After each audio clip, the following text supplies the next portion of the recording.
جی بسم اللہ الرحمن الرحیم، والصلاة والسلام علی نبی الامین وعلی آلہ وصحبہ اجمعین، اما بعد، قال تعالی بعد اعوذ باللہ من الشیطان الرجیم، بسم اللہ الرحمن الرحیم، کل نفس ذائقۃ الموت۔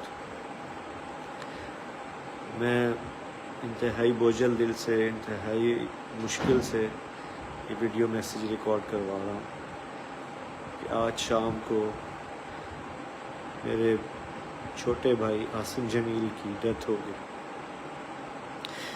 جو کہ ایک بہت بڑا ہماری فیملی کے لیے سانحہ ہے۔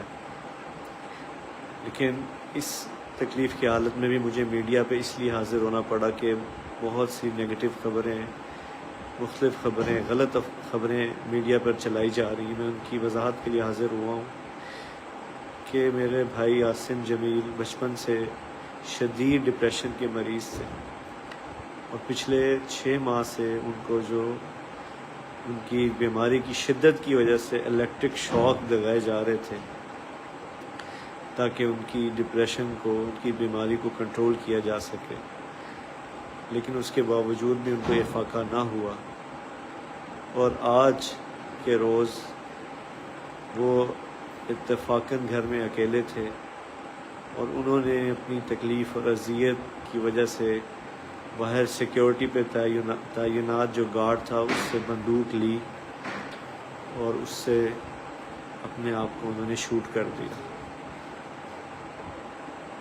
انا للہ و انا الیہ راجعون۔ اس کے علاوہ جتنی بھی بات کی جا رہی ہے، کوئی دشمنی تھی، کسی نے حملہ کیا، ایسی کوئی بات نہیں ہے۔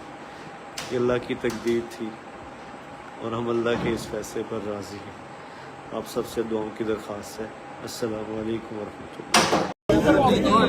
میری جماعت کے اندر ہی ساتھ دیا ہوا خاموش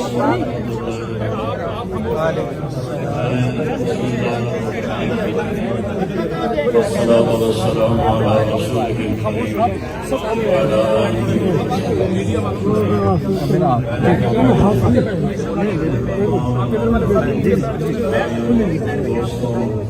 شکر گزار ہوں کہ آپ میرے غم میں شریک ہوئے ہیں۔ میری زندگی میں کسی قوم میں اتنا بڑا جنازہ یہ پہلا جنازہ ہے۔ آپ سب کا بہت بہت شکریہ۔ اللہ آپ کی قوم کی تو خیر میرے بیٹے کی بخشش فرمائے، آمین۔ اس کے درجات بلند فرمائے، آمین۔ اس کی کمیوں کو دور فرمائے، آمین۔ ہمارے نبی پاک صلی اللہ علیہ وسلم کا ارشاد مبارک ہے، جب تم پر غم آئے تو میرے غم یاد کرنا تو تمہیں تسلی ہو جائے گی۔ تو جوان بیٹے کی موت دیکھنا یہ وہی جانتا ہے جس پہ گزر ہوئی، وہی جانتا ہے جس پہ گزر ہوئی۔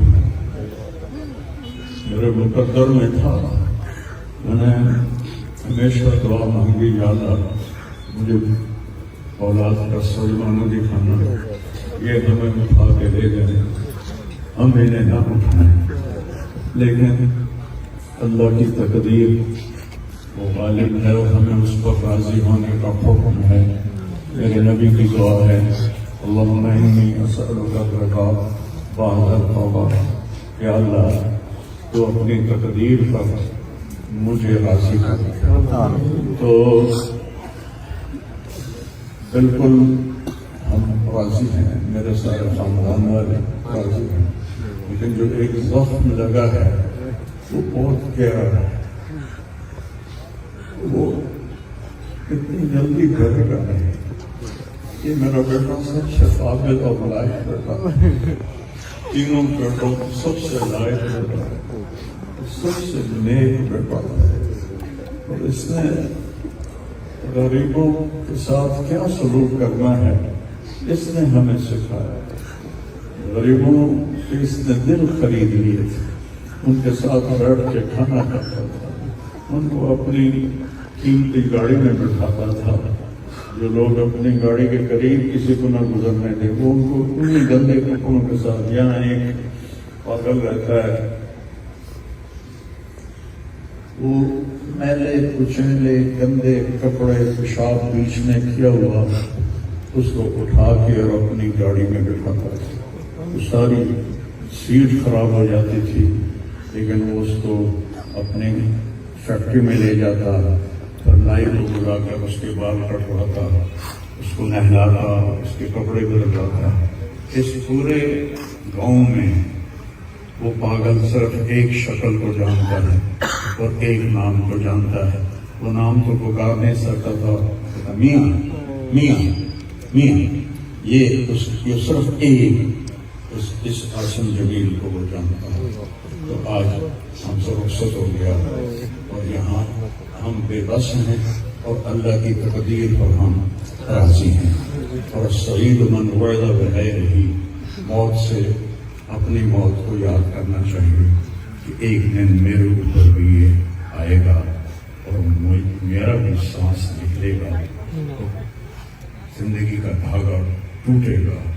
یہ اس بچے نے وہ کام کیا علاقے میں جس کو میں اپنی تعریف نہ ہو جائے. یہ اللہ کی امانت تھی, اللہ نے اس کو اپنے پاس بلایا. لیکن بہت کم والدین کو ایسی اولاد ملتی, بہت کم والدین کو ایسی اولاد ملتی.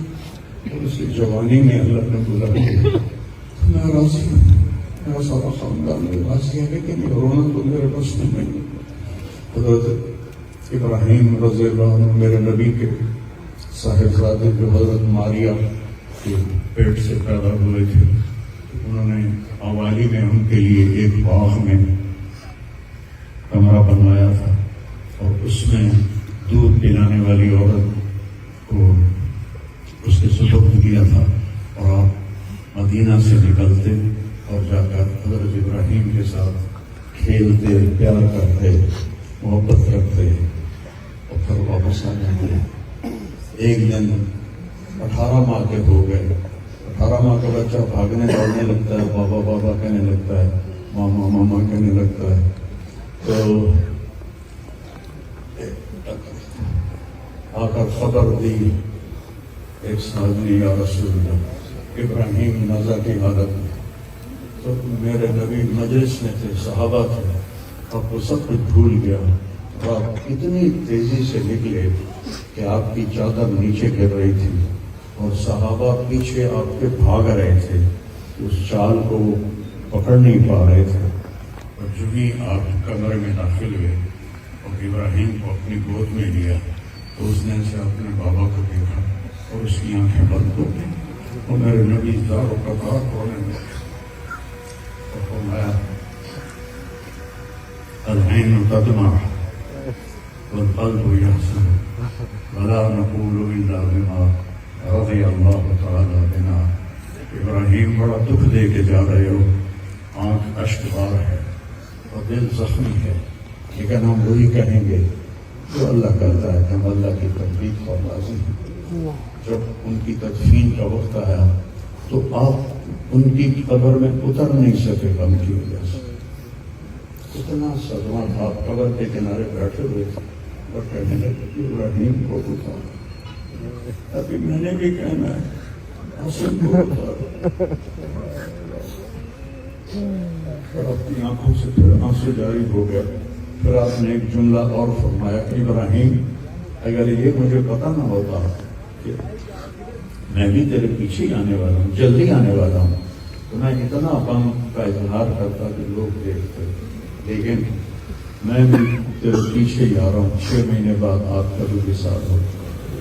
تو پھر واقعہ کربلا اتنی بڑی تسلی ہے پوری امت کے لیے کہ کسی نبی کی نسل پوری تحقیر کر دی جائے اور ان کی لاشوں پہ گھوڑے چلا دیے جائیں اور ان کے سر کاٹ کے نیزوں پہ چڑھا دیے جائیں. آخری وقت میں امام علی علیہ السلام نے ایک بچہ بچ گیا تھا, عبداللہ 2 سال کا. تو آپ نے فرمایا میرا بچہ مجھے ملا تھا. باپ بھی تو میرے باپ کو اچانک ہارٹ اٹیک ہوا. میری ایک بہن لاہور تھی, ایک فیصلہ تھا, کہتے کہتے مر گیا. میری دھیاں میں نے ملا دی اور میری دھیاں میں نے ملا دی. دھیاں بیٹی کا کہنا نہیں پہنچ سکی, مر گئے. تو آپ نے کہا یہ معصوم بچہ ہے، اس کو کوئی کیا کہے گا؟ تو عبداللہ کو لایا گیا اور آپ زخموں سے چور بیٹھے تھے. آپ نے عبداللہ کو اپنی گود میں بٹھایا اور ان کو پیار کیا، سر پہ بوسہ لیا اور اس کو ایسے دیکھ رہے تھے. ادھر حرملہ بن موقع نار نے پاک کے تیر مارا، وہ تیر اوپر چلا جاتا، دائیں بائیں چلا جاتا، اور میرے رب کو بھی اور امتحان منظور تھا، سیدھا یہاں آ گیا اور یہاں سے پار ہو گیا اور خون کا فوارہ اگلا. آپ نے اپنی ایسے لبوں میں لے کر یوں کیا، یا اللہ یہ تو راضی ہے تو میں بھی راضی ہوں، یہ تو اس گل پہ میرے پہ راضی ہے تو میں بھی راضی ہوں، اور انہوں نے کوئی بدلا تو ضرور لگا. اور خون اچھال دیا اور پھر وہ بھی شہید ہوئے اور ان کے بیٹے بھی شہید ہوئے، ان کے بھتیجے بھی شہید ہوئے، ان کے 5 بھائی شہید ہوئے. تو بھائیوں، بے شک وہ بڑی اونچی ذات تھے، پاکیزہ لوگ تھے، اللہ تعالیٰ کے محبوب مقرب لوگ تھے. ہم یہ آزمائش کبھی نہیں مانگتے، نہ ہی کبھی مانگنا.